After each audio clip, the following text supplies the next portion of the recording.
নূহ আলাইহিস সালাম আউয়ালু রাসূলিন বুইসা ইলা আহলিল আরদ।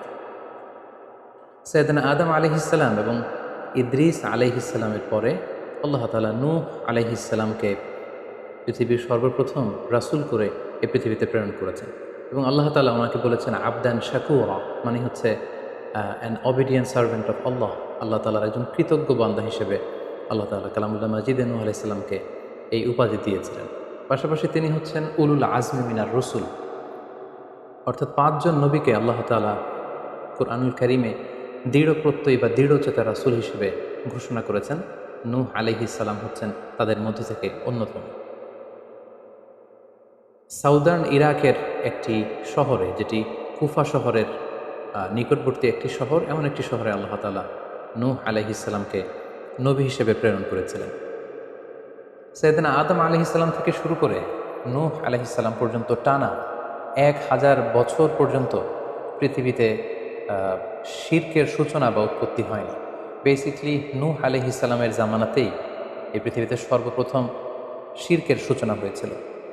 ইবলিস শয়তান সর্বপ্রথম নূহ আলাইহিস সালামের জামানার যে কওমের লোকেরা তাদের কাছে শিরকের ইন্ট্রোডিউস করেছিল।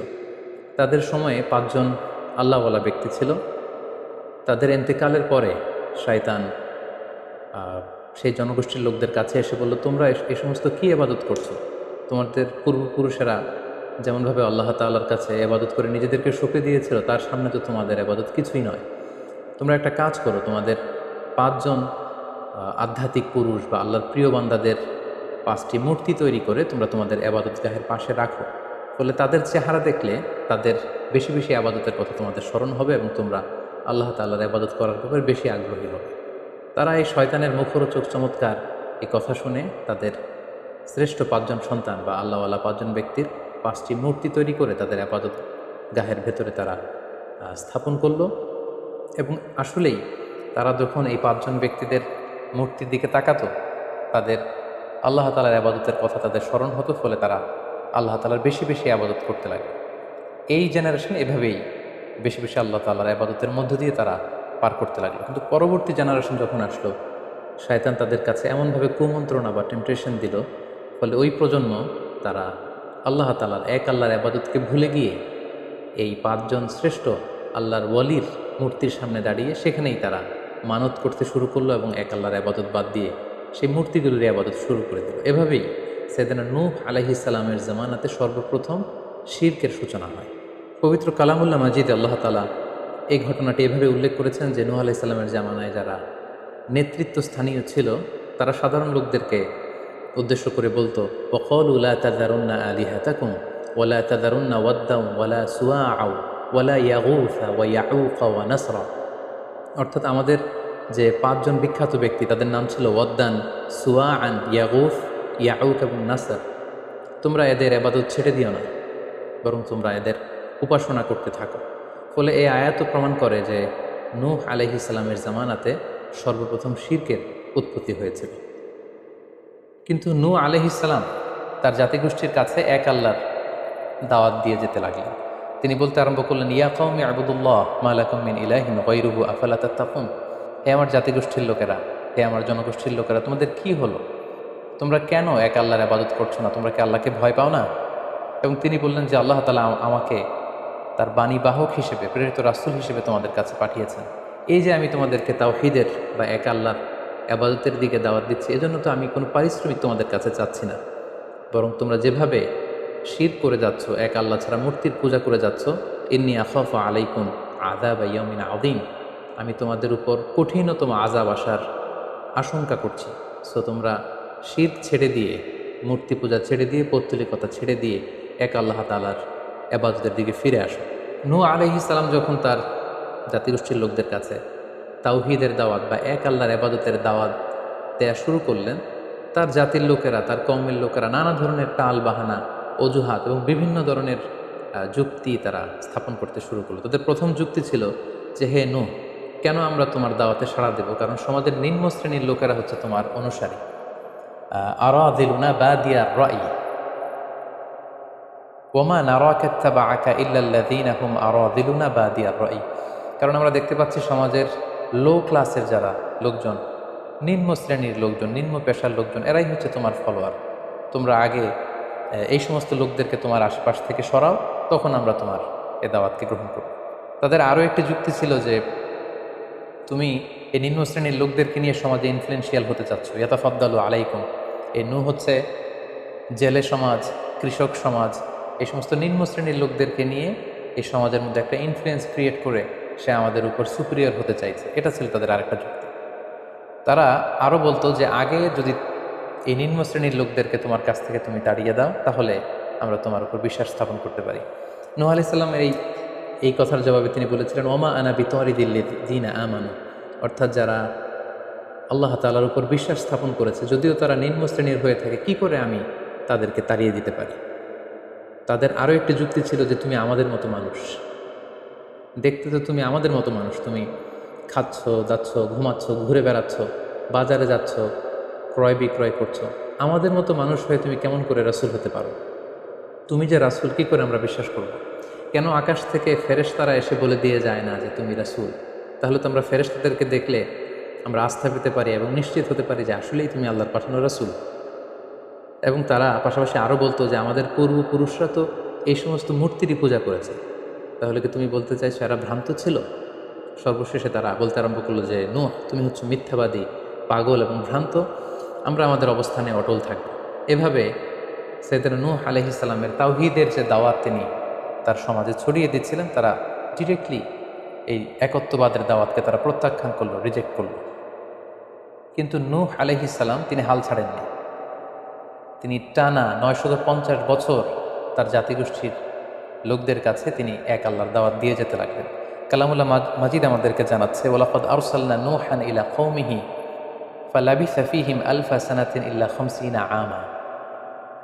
তিনি 1 বছর, 2 বছর, 10 বছর, 20 বছর নয়, টানা 950 বছর তিনি লাগাতার কন্টিনিউয়াসলি তার কওমের লোকদের কাছে তিনি এই তাওহীদের দাওয়াত দিয়ে যেতে লাগলেন।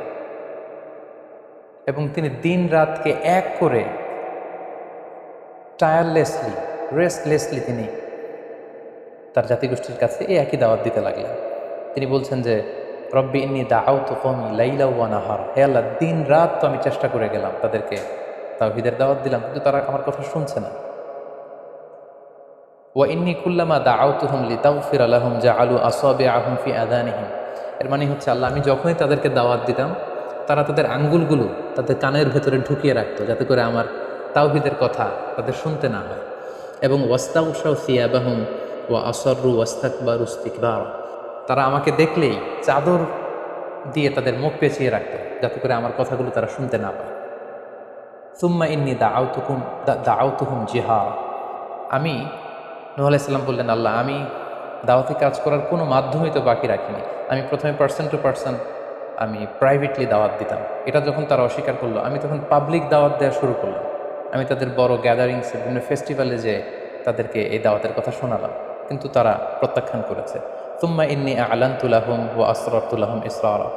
অর্থাৎ এই আয়াত থেকে বোঝা যাচ্ছে যে নূহ আলাইহিস সালাম দাওয়াত দেওয়ার বা বাণী বাহকের যে কাজ, এই গুরুদায়িত্ব পালনে কোনো ধরনের প্রক্রিয়া তিনি বাদ রাখেননি। তিনি দিনে রাতে, তিনি প্রাইভেটলি, তিনি পাবলিকলি, তিনি উৎসাহ প্রদানের মাধ্যমে, জান্নাতের সুসংবাদ দেওয়ার মাধ্যমে, কিংবা জাহান্নামের ভয় দেখানোর মাধ্যমে নানাভাবে তার জাতিগোষ্ঠীর কাছে আখিরাতের কথা, আখিরাতে আল্লাহ তাআলার সুপ্রিম কোর্টের কাঠগড়ায় দাঁড়িয়ে জবাবদিহিতার কথা, এক আল্লাহর একত্ববাদের কথা, এই দাওয়াতগুলো তিনি দিয়ে গিয়েছেন। কিন্তু অধিকাংশ ক্ষেত্রেই এবং অধিকাংশ লোকগুলোই নূহ আলাইহিস সালামের এই তাওহীদের দাওয়াতকে প্রত্যাখ্যান করেছিল এবং রিজেক্ট করেছিল। এভাবে নূহ আলাইহিস সালাম যখন দাওয়াত দিয়ে যেতে লাগলেন, তার কওমের লোকদের মধ্যে থেকে ফাইনাল যে রেসপন্সটি এসেছিল সেটি হচ্ছে, ক্বালু লা ইন লাম তানতাহি ইয়া নূহ লা তাকুনান্না মিনাল মারজুমিন। হে নূহ, অনেক হয়েছে, এবার তুমি থামো। তুমি যদি এই দাওয়াত দেয়া বন্ধ না করো, তাহলে আমরা তোমাকে স্টোনিং করে, পাথর মেরে, প্রস্তর নিক্ষেপ করে দুনিয়া থেকে বিদায় করে দেব। এবং তারা এও বলল যে ক্বালু ইয়া নূহ ক্বাদ জাদালতানা ফাআকসারতা জিদালানা। অনেক হয়েছে, তুমি অনেক আর্গুমেন্ট আমাদের সাথে দিয়েছ, অনেক তর্ক বিতর্ক তোমার সাথে হয়েছে, এবার থামো। ফাআতিনা বিমা তাইদুনা ইন কুনতা মিনাস সাদিকিন।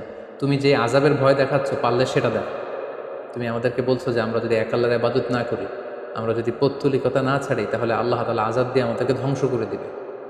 পারলে সেই ধ্বংসলীলা তুমি আমাদের সামনে নিয়ে আসো, পারলে সেই শাস্তি দেখাও তুমি যদি সত্যবাদী হয়ে থাকো। এবার নূহ আলাইহিস সালাম তাদের এ ধরনের অ্যাটিটিউড দেখে অনেকটা হতাশ হলেন। তিনি তাদের কাছে কোনো প্রতিদান চাইছেন না, তাদের কল্যাণের জন্যই, তাদেরকে জাহান্নামের আগুন থেকে বাঁচার জন্যই তিনি 950 বছর ডেডিকেট করে দিলেন তাদের দাওয়াতি কাজে।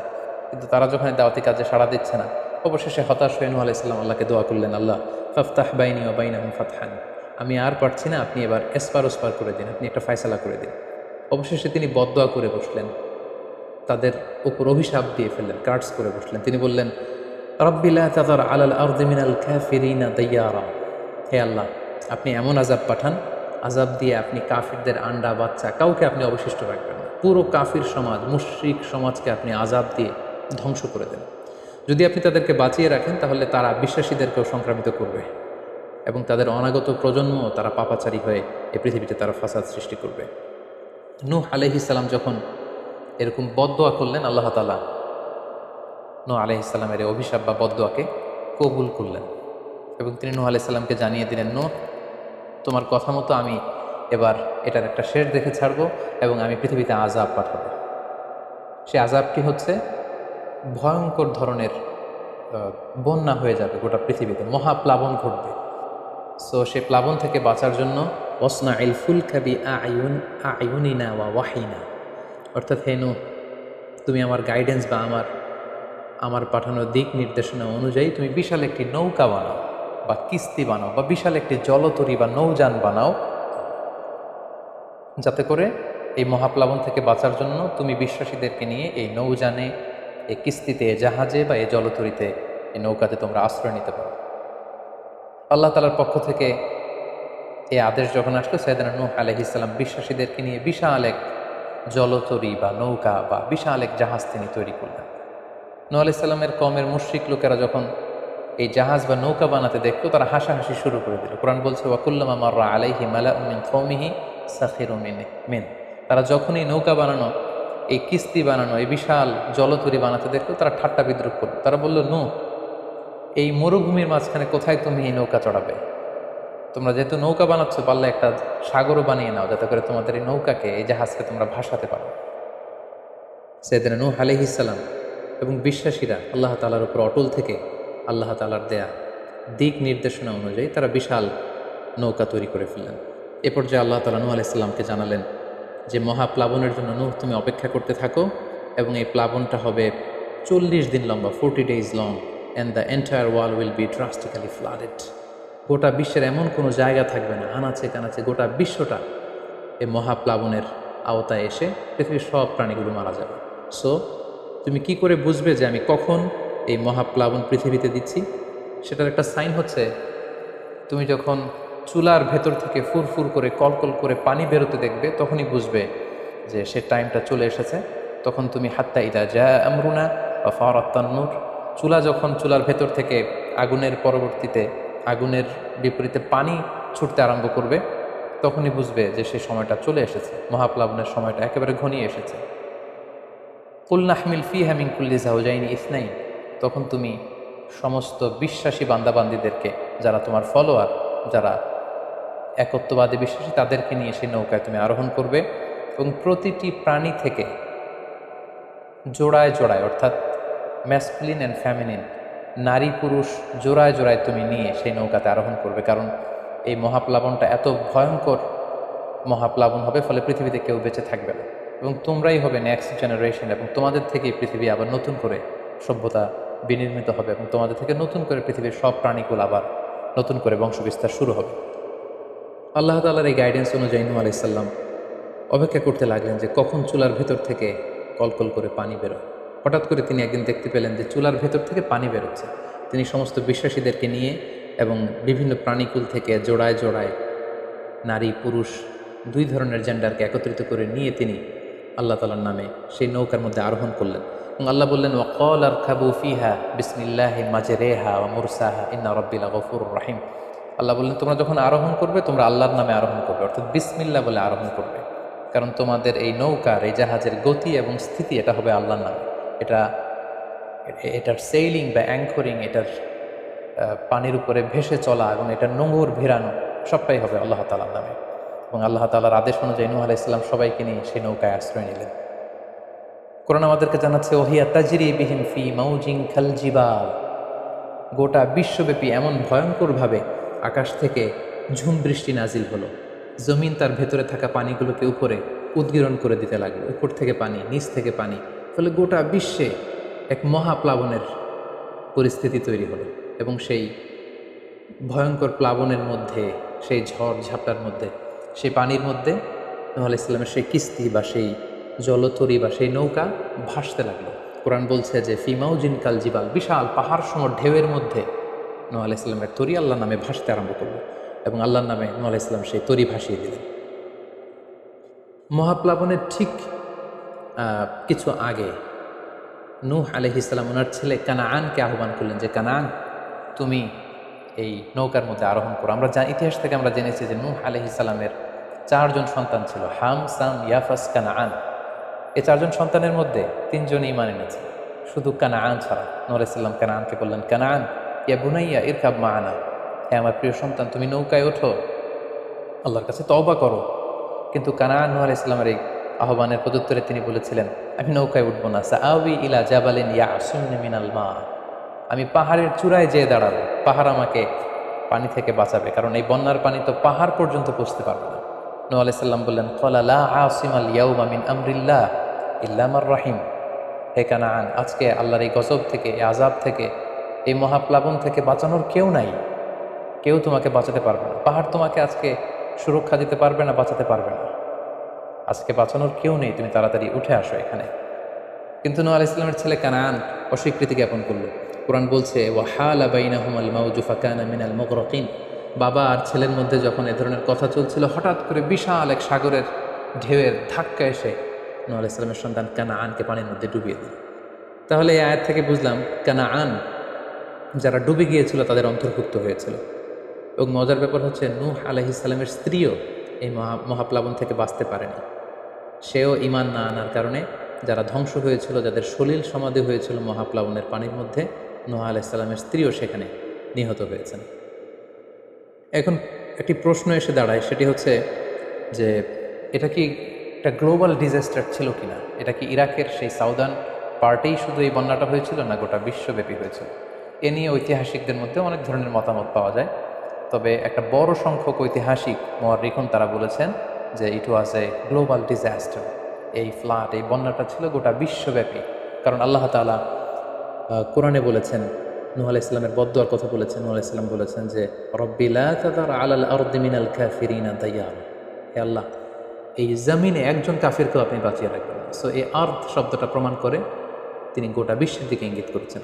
এবং আল্লাহ যখন জমিনকে ইঙ্গিত করেছেন, ইয়া আরদুবলাই, হে পানি তুমি নিচের দিকে চলে যাও, ফলে এই আর্থ দ্বারা বোঝা যাচ্ছে যে শুধু ইরাকের সেই সাউদার্ন ইরাকের কুফা শহরের পাশেই এই বন্যাটা লিমিটেড বা সীমিত ছিল না, বরং এই ডিজাস্টারটা ছিল একটা গ্লোবাল ডিজাস্টার। গোটা বিশ্বব্যাপী মহাপ্লাবনের পানিতে গোটা বিশ্বের সব সয়লাভ হয়ে গিয়েছে।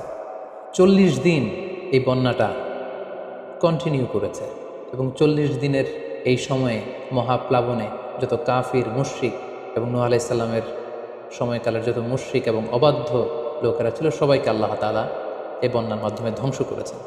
40 দিন পর আল্লাহ তাআলা আদেশ করলেন, ইয়া আরদুবলাঈ মাআকি ওয়া ইয়া সামাউ আকলিঈ, অর্থাৎ হে আকাশ, তুমি বৃষ্টি বর্ষণ করো, এবার স্টপ করো, এবার বন্ধ করো। এবং জমিনকে বললেন, জমিন তুমি যে মাটির ভেতর থেকে পানি বের করছিলে, এই পানি বের করা বন্ধ করে তুমি ভূপৃষ্ঠের উপরে থাকা পানিগুলোকে গিলে ফেলো। ওয়াগীদাল মা, ফলে আল্লাহ তাআলার আদেশের সাথে সাথে পানি বর্ষণ এবং পানি জমিনের ভেতর থেকে বের হয়, এটা বন্ধ হলো। ওয়াস্তাওয়াত আলাল জুদি, নূহ আলাইহিস সালামের এই বিশাল জলতরী বা কিস্তি বা নৌকা জুদি পাহাড়ে যেয়ে থামল। জুদি পাহাড়ে এই তরীর নোঙর ভিড়ল। এখন জুদি পাহাড়টা কোথায়? কিছু কিছু ঐতিহাসিকরা বলেছেন যে ইরাকের মোসেল শহরে একটি বিশাল মাউন্টেন রেঞ্জ রয়েছে, সেই পাহাড়ের একটা অংশের নাম হচ্ছে জুদি পাহাড়। কোনো কোনো ঐতিহাসিকগণ বলেছেন এই জুদি পাহাড়টি আর্মেনিয়াতে অবস্থিত। অনেক ঐতিহাসিকগণ মত প্রকাশ করেছেন যে এটি ইরাকেও নয়, এটি আর্মেনিয়াতেও নয়, বরং এটি তুরস্কের একটি পাহাড়। এবং তারা বিশাল বড় একটি নৌকার খণ্ড দিয়ে ঐতিহাসিকভাবে অনেকেই প্রমাণ করতে চেয়েছেন যে নূহ আলাইহিস সালামের সেই কিস্তির কিছু অংশ আজও সেই পাহাড়ের মধ্যে রয়ে গিয়েছে। সেই জুদি পাহাড়ে যখন এই নৌকাটি ভিড়ল, আল্লাহ তাআলা তখন নূহ আলাইহিস সালামকে আদেশ করলেন, ইহবিত বিসালামিন মিন্নি, তুমি এবার শান্তির সাথে সেফলি সাউন্ডলি তুমি এবার সেই জুদি পাহাড়ে তোমরা নামো। ও বারাকাতিন আলাইক, তোমাদের উপর আমার পক্ষ থেকে বারাকা ব্লেসিং থাকবে। ও আলা উমামিম মিম্মান মাআক, এবং তোমার সাথে যারাই আছে সবার জন্য আমার পক্ষ থেকে ব্লেসিং থাকবে। এবং এই বিশাল মহাপ্লাবন থেকে যে আমি তোমাদেরকে বাঁচিয়ে দিয়েছি, শুকরিয়া স্বরূপ তোমরা সবাই পড়ো আলহামদুলিল্লাহ।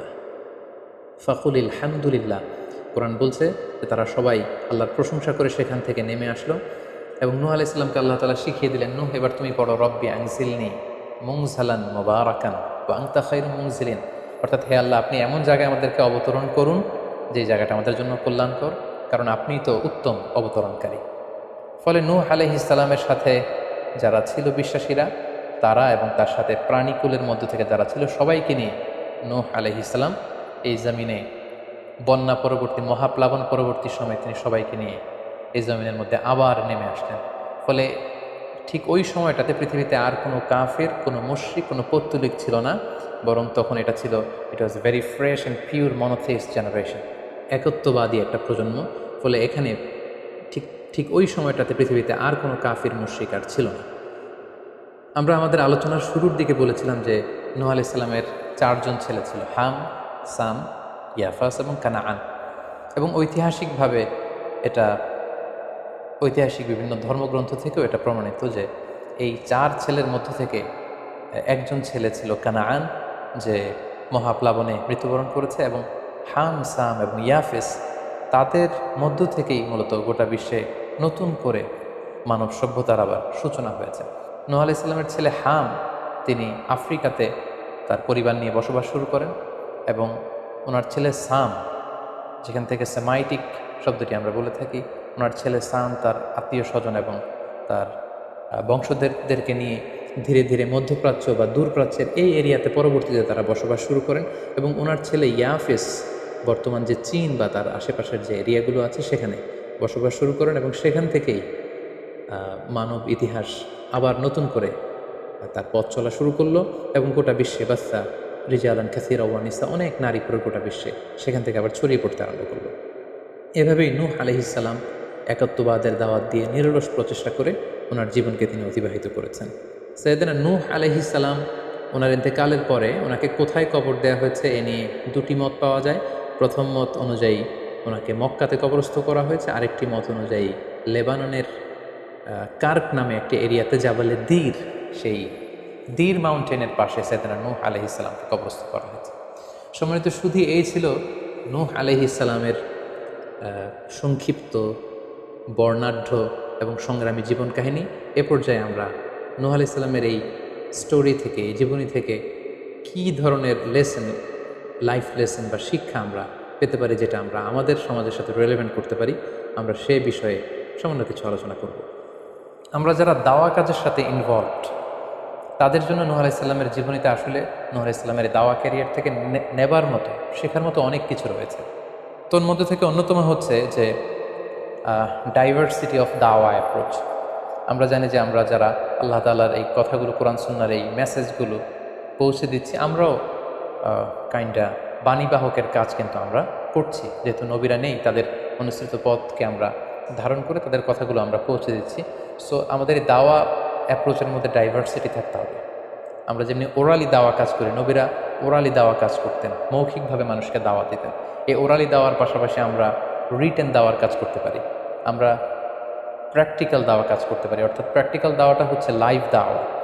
আমার কথা দেখে, আমার আচরণ দেখে, আমার ডিলিংস দেখে মানুষ ইসলামের সৌন্দর্যের প্রতি আকৃষ্ট হবে, এবং এটা খুবই ফলপ্রসূ একটা দাওয়া সিস্টেম।